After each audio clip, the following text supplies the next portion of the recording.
Every once in a while you got to take a step back and reevaluate your plans.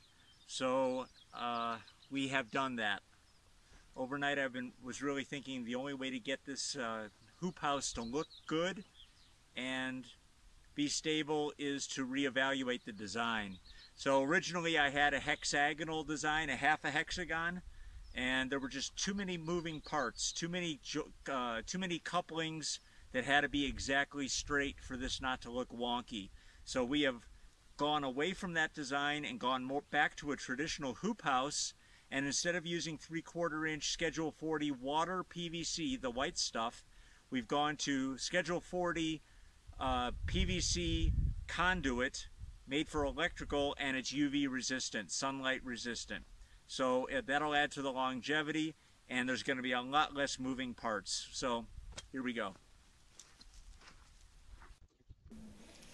So here we are putting together the 10-foot pieces of electrical PVC conduit and attaching them to the verticals using 3/4 inch pipe straps, 2-eared pipe straps. And what we did was we secured it in 2 spots. We did the upper spot first, and then the lower section we secured after checking plumb with the level. And as you can see, even in real time, this went so much quicker than the previous build, it wasn't even funny.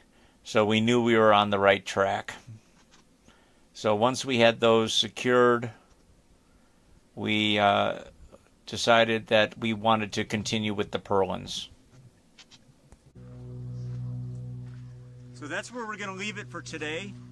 What we have to do is get some nuts and some long threaded bolts, like machine bolts, and we're going to put our purlins in using nuts and bolts. We're not going to use any kind of fittings or couplings like crosses or T's.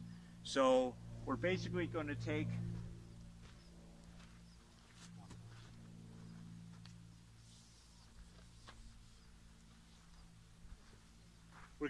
a pipe like this. We're going to run it along the inside, and then we're going to screw it to the top and the bottom using a bolt with a nut on it, and run those along the top, and then we'll do another one here and the same position on the other side. So I just got to get some machine bolts and nuts for that, and then we'll be ready to go. But as you can see, if you keep it simple, it goes up much quicker, and quite frankly, it's going to be a lot more stable than the other configuration. As cool as I liked the other configuration, it was just it was over-engineered, and in a perfect world it would have been great, but out here in the boondocks, putting it together with quick-setting PVC glue, I don't have the skills for it. So this is going to work just fine. So if you've seen any parts of the previous videos, this is probably not what you were expecting to find at the end of the build. It wasn't what we were expecting either, but like I said earlier, sometimes you have to take a step back, reevaluate your plans, and sometimes bite the bullet and make changes. You got to be flexible, and you got to admit when you're heading down the wrong path. And our previous design, as kind of cool as it was heading down the wrong path, and I'll tell you why.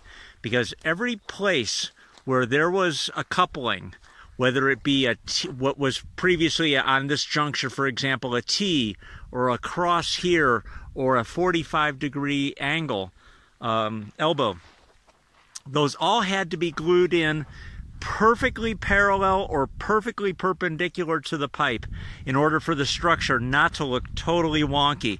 And here's what happened. We glued in the first arch on the last design, the previous design.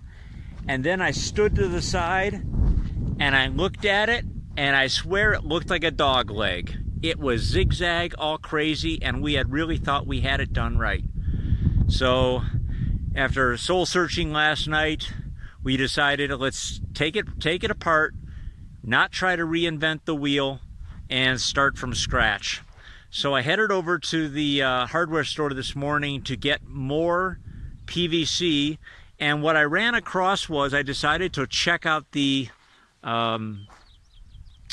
electrical conduit PVC, only because of the fact that it offered a swedged end. And a swedged end is basically an end that looks like this right here, where you don't need a coupling to meet two pieces. You can literally just push one into the other because it's been swedged out. So, and then I looked at it and I saw the printing on it where it said, somewhere it says on it, it says sunlight resistant. Let's see if I can find it. Right there. If you look at it, it says sunlight resistant. And so I thought to myself, and it also 90 degrees Celsius. So, you know, I thought that might be the better option. Plus the gray is a little nicer than the white. It's a little more subtle. So we took two 10-foot pieces, put them together using pipe straps, secured it to the verticals, and then our purlins that we put in, I drilled a hole through the two pieces, put a 1/4 inch, 2.5 inch by 1/4 inch machine screw with a couple washers and a nut, and secured it in that fashion. And just went down the line. The only place there was a little bit of a hiccup was right here in the corners. Let me show you. Where a strap wasn't going to work. So I ended up, I don't even know if you can see it or not. I ended up screwing directly through the pipe into the wood. It holds it secure. So cut this off, and then what I'm going to do is I'm going to see if I can find a cap for these ends just to clean up the look a little bit. So Yvonne, in the meantime, grabbed the exterior, oil-based exterior stain that we used on the solar shed. It's also fortified with a polyurethane, and she did the knee wall all the way around, gave it a nice look.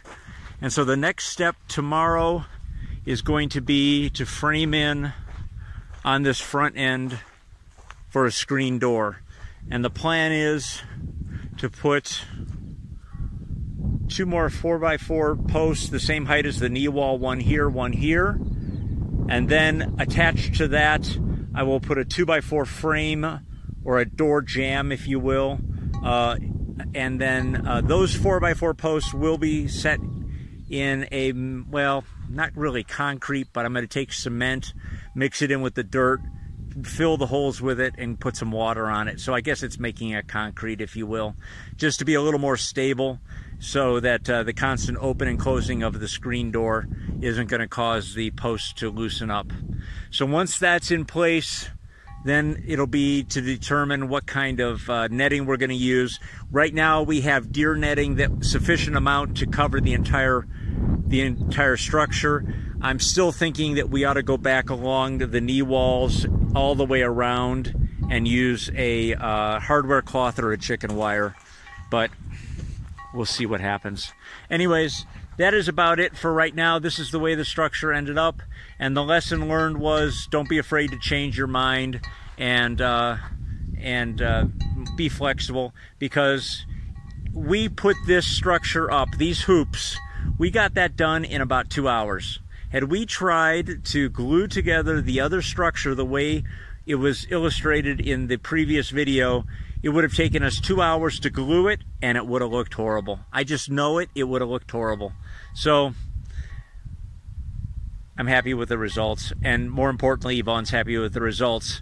Thanks for all the comments and suggestions, and I will catch you in the next video, and that will be the framing in of the screen door. Thanks again for your support. Comments and questions down below. Hit the like button if you don't mind, and we'll see you in the next video.